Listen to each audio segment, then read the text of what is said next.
Hello Bharat के वीरों, कैसे हैं आप लोग और कैसे चल रही है आप लोग की बोर्ड की प्रिपरेशन। आई होप सो सभी बहुत अच्छा कर रहे होंगे और काफी अच्छा आप लोग परफॉर्मेंस भी देंगे आउटपुट में। तो चलिए बच्चों, हम लोग बात करते हैं सबसे पहले डेट शीट की।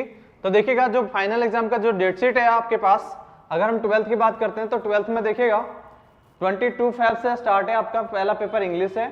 उसके बाद 27 Feb को जो है केमिस्ट्री है, 4 मार्च को जो है फिजिक्स है, 9 मार्च को मैथ है, 12 मार्च को फिजिकल एजुकेशन है, 19 को बायोलॉजी है एंड 2 अप्रैल को जो है कंप्यूटर साइंस या आईटी जो भी आपके पास एक्स्ट्रा सब्जेक्ट है उसके लिए काफी टाइम गैपिंग दिया इन्होंने। तो अगर हम लोग बात करते हैं डेट शीट की तो काफी अच्छा डिजाइन करा हुआ है जिसमें आप लोग को काफी अच्छा प्रिपरेशन का टाइम मिल जाएगा। और अगर हम लोग बात करते हैं जेईई मेन के पॉइंट ऑफ व्यू से प्यारे बच्चों, तो सेशन 1 का जो जैसे कि एग्जाम है 24 जैन से लेकर 1 Feb तक एंड हो जाएगा। दैट मीन्स आपके पास बोर्ड के प्रिपरेशन के लिए काफी अच्छा खासा टाइम मिल जाएगा जिन बच्चों को प्रिपरेशन ऑलरेडी अच्छी तरीके से हो चुका है। तो यहाँ पे जो मैं कैटेगराइज करने वाला हूँ, 2 तरीके से कैटेगरी करने वाला हूँ प्यारे बच्चों। मैं यहाँ पे ये मान के चल रहा हूँ कि एक बच्चे वो होंगे जिनका सिलेबस डन हो चुका होगा, तो जिनका सिलेबस प्यारे बच्चों डन हो चुका होगा, और एक वो होंगे जिनका कुछ पार्ट ऑफ सिलेबस रहता है, दैट मीन्स इनकम्प्लीट रहता होगा।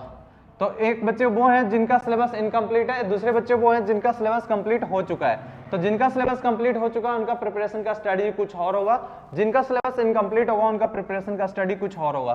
तो देखिएगा प्यारे बच्चों, सबसे पहला अगर हम लोग बात करते हैं कि जिनका सिलेबस ऑलरेडी कंप्लीट हो चुका है तो उनको क्या करना है, सबसे पहले आपको प्रीवियस ईयर क्वेश्चंस ये साथ में रखना है। इसके पहले आपको 2 चीज तो आपके पास होना चाहिए। पहला कि डेट शीट का प्रिंट आउट जहां पे आप स्टडी करते हैं वहां पे स्टडी टेबल के सामने चिपका दीजिए, या अपने बेडरूम में जहां सोते हैं वहां पे आप चिपका सकते हैं, ताकि आपको माइंड में हमेशा रहे कि इस डेट तक मुझे जो है फिनिश करना है syllabus by hook and by crook. किस तरीके से हम लोग क्या करना है, इस सिलेबस को कंप्लीट करना ही करना है। तो आपके माइंड में ये रहेगा कि इस डेट शीट तक हमने क्या करना है, सिलेबस को कंप्लीट कर लेना है। उसके बाद आपके प्यारे बच्चों, आपके पास एक सिलेबस का प्रिंट आउट होना चाहिए ताकि आपको ये पता चल पाए कि न्यू सिलेबस का जो पैटर्न है उसके अकॉर्डिंग हर एक टॉपिक आप कवर कर सकें, हर एक चैप्टर वाइज।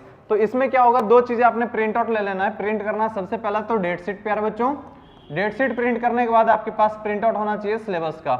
उसके बाद आपने क्या करना है, एक प्रीवियस ईयर बुक रखना है अपने पास और एक नोट्स रखना है। और ये नोट्स जो होना चाहिए प्यारे बच्चों, ये किसी का दिया हुआ नहीं होना चाहिए, कहीं ऑनलाइन से नहीं होना चाहिए, ये खुद का हैंड रिटन होना चाहिए अगर आपके पास अवेलेबल है। तो नहीं है तो आप अभी आपके पास टाइम नोट्स बनाने का नहीं है ऑब्वियसली, तो आप क्या कर सकते हैं, प्रिंट आउट ले सकते हैं। जो भी इंपॉर्टेंट जहां से आपको नोट्स मिल जाता है हमारे डिस्क्रिप्शन बॉक्स में आपको मिल जाएगा। तो ये आपके पास खुद का हैंड रिटन नोट्स होना चाहिए। प्रीवियस ईयर क्वेश्चन आप करेंगे प्यारे बच्चों, और इसके बाद इंपॉर्टेंट जो हो जाता है टेस्ट सीरीज अगर नहीं लिखते हैं तो आप ये उम्मीद छोड़ दीजिए कि आपके पास 95%, 98% कुछ अच्छे जो एक गुड लेवल का परसेंटेज है वो आने वाला है। उसके लिए आपको क्या करना पड़ेगा, प्रैक्टिस पहले से करके जाना पड़ेगा, ताकि एक एक क्वेश्चन, एक एक सिंगल ऑब्जेक्टिव क्वेश्चन भी आपके लिए इंपॉर्टेंट मायने रखता है कि एक परसेंटेज को आपने बूस्ट करने के लिए। तो इसके लिए क्या हो जाएगा प्यारे बच्चों, टेस्ट सीरीज बहुत ही ज्यादा जरूरी है, जो कि आपको 2 पार्ट में देना चाहिए, एक पार्ट टेस्ट और दूसरा full length test.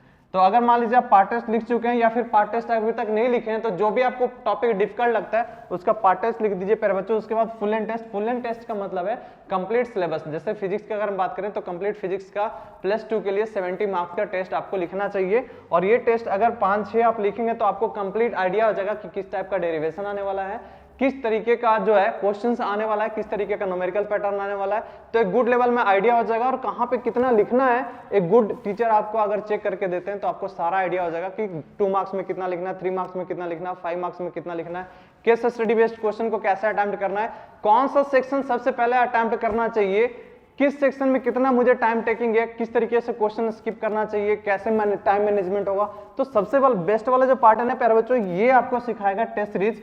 Test series आपको बताएगा कि आपको जो है टाइम मैनेजमेंट 3 घंटे के अंदर कैसे करना है, सारे क्वेश्चन अटेम्प्ट करके कैसे आना है। कई बच्चों को ऐसा शिकायत होता है जनरली बोर्ड में देखिएगा कि पेपर लेंथी था, पेपर रह गया, तो इसके लिए आप पहले से प्रिपेयर रहिए। टेस्ट सीरीज जब लिखेंगे तो आपको पहले से आइडिया हो जाएगा, हैबिचुएट हो जाएंगे कितना टाइम मुझे किस क्वेश्चंस पे देना और कितना स्किप करके आगे बढ़ जाना। अगर पेपर लेंथी आया तो, पेपर मॉडरेट आया तो, या पेपर इजी आया तो, हर एक फॉर्मेट से आपको रूबरू करा देगा कौन प्यारे बच्चों, टेस्ट सीरीज।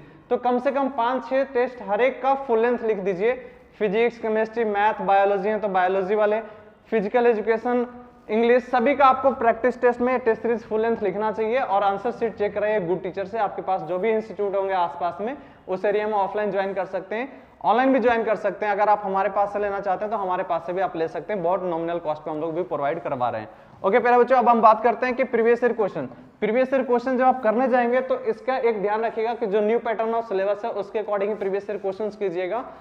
और अगर न्यू वाला अवेलेबल आपके पास है तो न्यू वाला जरूर प्रीवियस ईयर क्वेश्चंस खरीद लीजिएगा। इससे क्या होगा प्यारे बच्चों, जो भी बार बार रिपीटेशन हो रहा होगा डेरिवेशन का, तो आपको आइडिया लग जाएगा कि ये डेरिवेशन बार बार वर्ड चेंज करके, फॉर्मेट चेंज करके एक ही डेरिवेशन को अलग अलग तरीके से पूछा जा सकता है, तो वो आपको पता लग जाएगा कि इंपॉर्टेंट कौन सा है। उसके बाद आता है प्यारे बच्चों नोट्स। ये नोट्स बार बार आपने रेगुलरली बेसिस पे रिवीजन करना है। साथ में क्या करना है प्यारे बच्चों कि इस नोट से इन सारी चीजों को जब करेंगे ना तो आपको क्या निकल के आएगा, जिसको अपन बोलेंगे शॉर्ट नोट्स। शॉर्ट नोट्स क्या होता है प्यारे बच्चों, शॉर्ट नोट्स का मतलब ये होता है कि जो प्रीवियस ईयर क्वेश्चंस करेंगे तो you will get to find कि बहुत सारे क्वेश्चंस बार बार रिपीट हुए होंगे। अब जब टेस्ट सीरीज देंगे तो आपको पता चलेगा कि इस टाइप का पैटर्न, इस फॉर्मूलेज पे क्वेश्चंस बहुत बार बार रिपीट हो रहा है, तो उसको कहां पे ऐड कर देना प्यारे बच्चों, शॉर्ट नोट्स में। तो इसमें ग्राफ आ जाएगा, इंपॉर्टेंट फार्मूलाज आ जाएंगे और इंपॉर्टेंट क्वेश्चंस उसके सॉल्यूशन के साथ लिख लीजिएगा। और इसको रेगुलर बेसिस पे, जैसे सुबह सुबह उठकर हम लोग ब्रश करते हैं, हर एक का डेली शेड्यूल का रेगुलर शेड्यूल होता है, उस तरीके से आपने क्या करना है, इसको रेगुलर शेड्यूल बेसिस पे आपने रिवीजन करना है, पर डे करना है। आप डिवाइड कर लीजिए कि आज फिजिक्स कर रहे हैं तो कल केमिस्ट्री करेंगे, इस तरीके से रेगुलर बेसिस पे करिएगा। मैं बता रहा हूँ कि आपका एग्जाम डे जब आएगा ना तो वहां पे प्रेशर बहुत ज्यादा होता है, तो उस पॉइंट पे आपको बहुत ज्यादा हेल्पफुल हो जाएगा। आपका खुद का जो शॉर्ट नोट्स बना होगा, तो जो लास्ट एग्जाम टाइम आता है ना, जिसको 1-2 घंटे में पढ़ना होता है कि सारा फॉर्मूला एक बार गो थ्रू हो ले, तो वो प्यारे बच्चों आपको यहाँ पे हेल्पफुल होगा। ये शॉर्ट नोट्स आपका खुद का होना चाहिए, कहीं इंटरनेट से डाउनलोडेड नहीं होना चाहिए। जब आप पढ़ेंगे, प्रीवियस ईयर क्वेश्चंस करेंगे, टेस्ट सीरीज देंगे, वहां से ये शॉर्ट नोट्स अपने आप ही बनते चला जाएगा। जहां पे आपको डिफिकल्ट लगा होगा डेरिवेशन या जो फॉर्मूला आपके लिए नया होगा, इस शॉर्ट नोट्स में ऐड कर दीजिएगा प्यारे बच्चों। तो ये था जिन बच्चों का सिलेबस कंप्लीट हो चुका है। अब हम बात करते हैं वो ऐसे स्टूडेंट्स होंगे जिनका सिलेबस कंप्लीट नहीं हुआ होगा। तो जिनका सिलेबस कंप्लीट प्यारे बच्चों नहीं हुआ होगा तो उनके लिए पैटर्न जो होगा अलग होगा बिल्कुल। तो इसके लिए हमने क्या करना है प्यारे बच्चों, समझिएगा इस बात को। जिनका सिलेबस नहीं हुआ तो उसमें क्या करना है, एक पार्ट तो जो सिलेबस आपके लिए हो चुका है, जो कंप्लीटेड सिलेबस है प्यारे बच्चों, उसके लिए आपने क्या करना है, इसका टाइमिंग अलग से डिवाइड कर देना है। इसको डिवाइड इन 2 पार्ट्स। तो इसको क्या करना है, आपने 2 सेक्शन डिवाइड कर लीजिए इसके लिए। एक तो जो डन है, एक सिलेबस जो अभी इनकम्प्लीट है। तो जो सिलेबस इनकम्प्लीट है प्यारे बच्चों, उसके लिए आपने क्या करना है, एक पैटर्न ऑफ स्टडी ये बनाना है कि उसके 1 से 2 घंटे का शेड्यूल बना लीजिए, जिसमें क्या करेंगे आपको पता चल जाएगा कि मेरा मान लीजिए किसी का 1-2 चैप्टर रहता होगा, तो वो टाइम डिवाइड कर लीजिए कि जो मॉर्निंग वाला टाइम है उसको मैंने न्यू सिलेबस को देना है, या फिर इवनिंग का 1 से 2 घंटा निकाल लीजिए, उसको न्यू सिलेबस को देना है। बाकी का टाइम आपने कहाँ पे देना है प्यारे बच्चों, जो सिलेबस ऑलरेडी हो चुका है उसकी रिवीजन बेसिस पे देना है। तो इसका रिवीजन हो गया प्यारे बच्चों। इसके बाद आपको भी प्रैक्टिस करना पड़ेगा। तो प्रैक्टिस के लिए प्रीवियस ईयर क्वेश्चन सबसे बेस्ट पार्ट है प्यारे बच्चों, और भी नया क्वेश्चंस करने की आपकी जरूरत नहीं है। एनसीईआरटी जितने भी क्वेश्चन इंपॉर्टेंट होता है ना, सारा यहाँ पे अवेलेबल होता है प्रीवियस ईयर क्वेश्चन बैंक में। तो आपको कहीं और जाने की जरूरत नहीं, किसी का स्टडी मटेरियल यूज करने की जरूरत नहीं है, मैं भी दूंगा उसको, फालतू यूज करने की जरूरत नहीं है। बस प्रीवियस ईयर क्वेश्चन के थ्रू गो थ्रू हो लीजिएगा। उसके आगे हम अगर चर्चा करते हैं प्यारे बच्चों, आपके लिए और इंपॉर्टेंट जो हो जाता है, तो यहाँ पे आपके लिए अगेन आपके लिए भी क्या हो जाएगा प्यारे बच्चों, यहाँ पे हम लोग बात करते हैं तो टेस्ट सीरीज। तो यहाँ पे टेस्ट सीरीज आपके लिए इंपॉर्टेंट हो जाता है। टेस्ट सीरीज में क्या है प्यारे बच्चों, समझिएगा। टेस्ट सीरीज आपको यहाँ पे हेल्प बहुत ज्यादा करता है कि ताकि आपको पता चले कि जो सिलेबस आप कंप्लीट कर चुके हो उसमें कितना आपका रहता है और कितना आपको आता है, किस तरीके से क्वेश्चंस को अटेम्प्ट करना है। कुछ बच्चे इसमें से ऐसे होंगे जिन्होंने प्रिपरेशन स्टार्ट ही नहीं किया होगा। अब जब डेट शीट आया है तब से पढ़ना शुरू किए होंगे, या फिर आप 1 मंथ रह चुका है, 40 डेज रह चुका है एग्जाम का, तो सोच रहे होंगे चलो अब मैं पढ़ना शुरू कर लेता हूँ, अभी पढ़ना शुरू करे होंगे वो। तो उनके लिए क्या है प्यारे बच्चों, जो भी इंपॉर्टेंट डेरिवेशन है उसका एक सेक्शन डिवाइड कर लीजिए। अभी मैं उस पर इंपॉर्टेंट वीडियो भी लेके आने वाला हूँ जिसमें सारा डेरिवेशन चैप्टर 1 से, जैसे फॉर एग्जांपल फिजिक्स का देने वाला हूँ, तो इलेक्ट्रोस्टैट से लेकर सेमीकंडक्टर तक का जितने भी इंपॉर्टेंट डेरिवेशन है वो सारा का सारा एक वीडियो लेक्चर में आपको प्रोवाइड कराने वाला हूँ।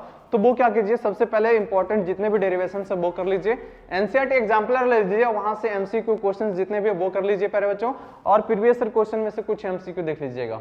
तो इतना में आपका प्रिपरेशन हो जाएगा। हाँ, इतना मैं ये नहीं कह सकता हूँ कि 95-98% आ जाएगा, इसमें ये जरूर हो जाएगा कि आपको परसेंटेज अच्छे लेवल पे आ जाएगा 75-78। ऐसा नहीं है कि मतलब टॉपर्स को सारा कुछ आता होता पहले से। वो क्या करते हैं, लास्ट मोमेंट पे उनको टॉपिक सारा पता होता है, उनका सारा कुछ पढ़ा होता है, बस रिवीजन करना होता है उनको और टेस्ट सीरीज लिखना होता है। तो जो बच्चे अभी प्रिपरेशन स्टार्ट किए होंगे उनके लिए भी यही सजेशन है कि टेस्ट सीरीज आप भी जरूर लिखिएगा। इससे ये होगा कि आपको पता चल जाएगा कि एक्चुअल में आपको कितनी चीजें आती है और कितनी चीजें नहीं आती है, तो कितना आपको करना है। तो उससे ये आइडिया लग जाएगा कि आपने क्या करना है, लास्ट का जो प्रीवियस ईयर क्वेश्चन है वो वाला पार्ट इंपॉर्टेंट बार बार जो रिपीट हो रहा होगा वो जरूर कर लीजिएगा, तो इससे आपका परसेंटेज अच्छा आ सकता है। चलिए आगे हम लोग चर्चा करते हैं क्लास 10th की। अगर डेट शीट की बात करते हैं तो क्लास 10th का देखिएगा प्यारे बच्चों 21 फेब से हिंदी वाले जो होंगे उनका पेपर स्टार्ट है।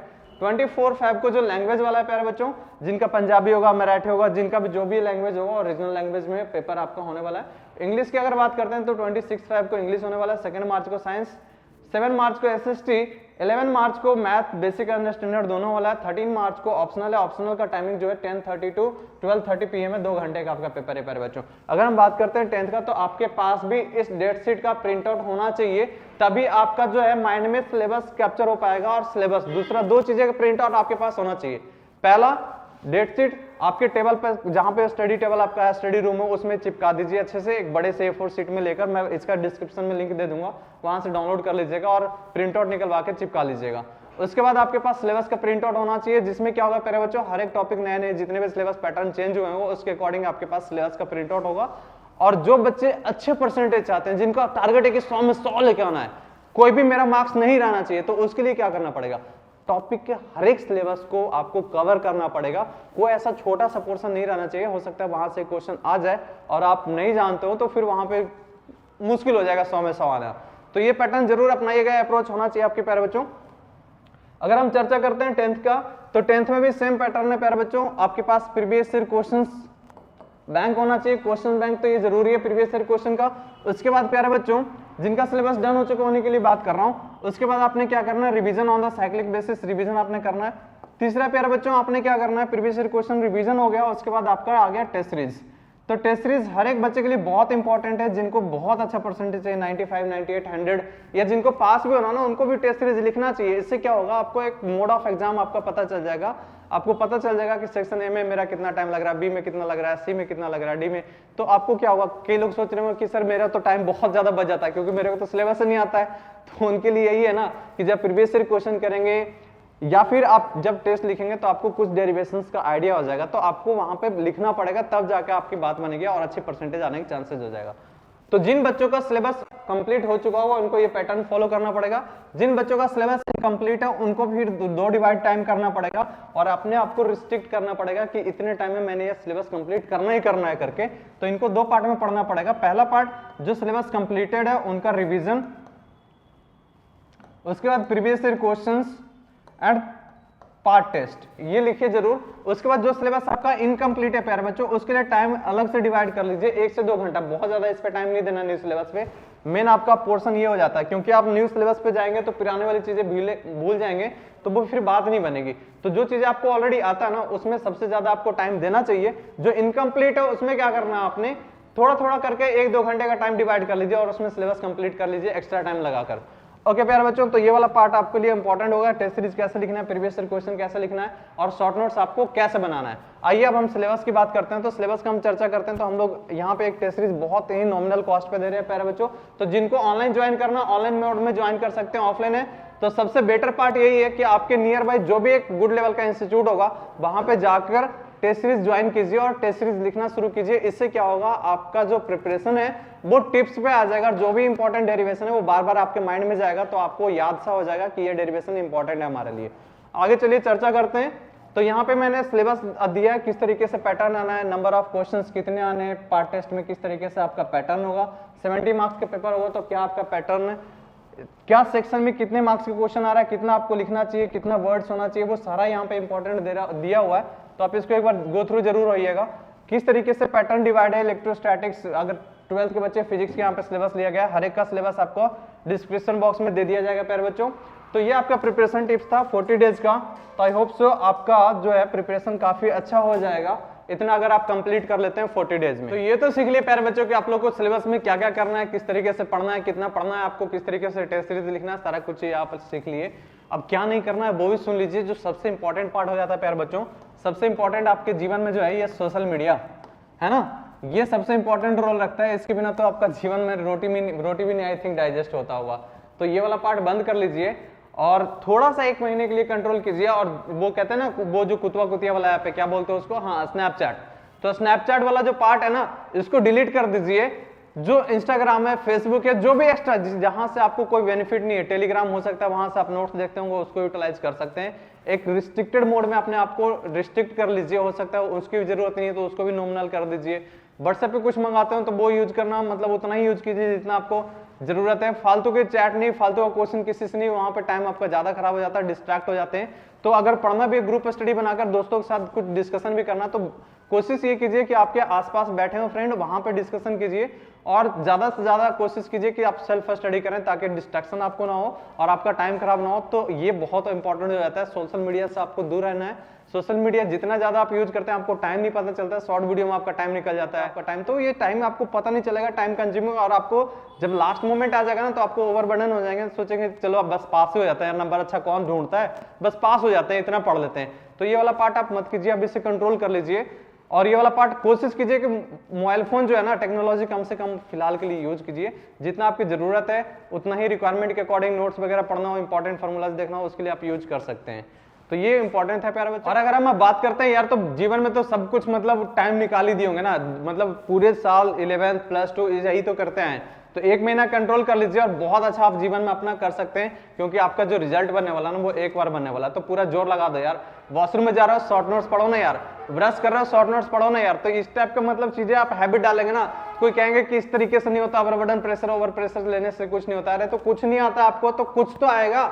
जिनका सिलेबस डन है उनको तो आ ही रहा है, उनके लिए तो नॉर्मल है, लेकिन जिनका नहीं डन है उसको थोड़ा सा तो आपको एक्स्ट्रा टाइम देना पड़ेगा। कहां से आप टाइम बचा के कितना अपने स्टडी पे फोकस कर सकते हैं, सिलेबस पे फोकस कर सकते हैं, ये इंपॉर्टेंट हो जाता है लास्ट में प्यारे बच्चों। तो जाते जाते आपके लिए यही कहेंगे, वक्त किसी का मोहताज नहीं तो कद्र करना सीख लीजिए, वक्त किसी का मोहताज नहीं तो कद्र करना सीख लीजिए। जीवन में कुछ बड़ा नहीं तो क्या हुआ, जीवन में कुछ बड़ा नहीं तो क्या हुआ, अपनी माँ के आंचल में छोटी छोटी खुशियां देना सीख लीजिए। मिलते हैं नेक्स्ट वीडियो में प्यारे बच्चों, तब तक के लिए जय हिंद।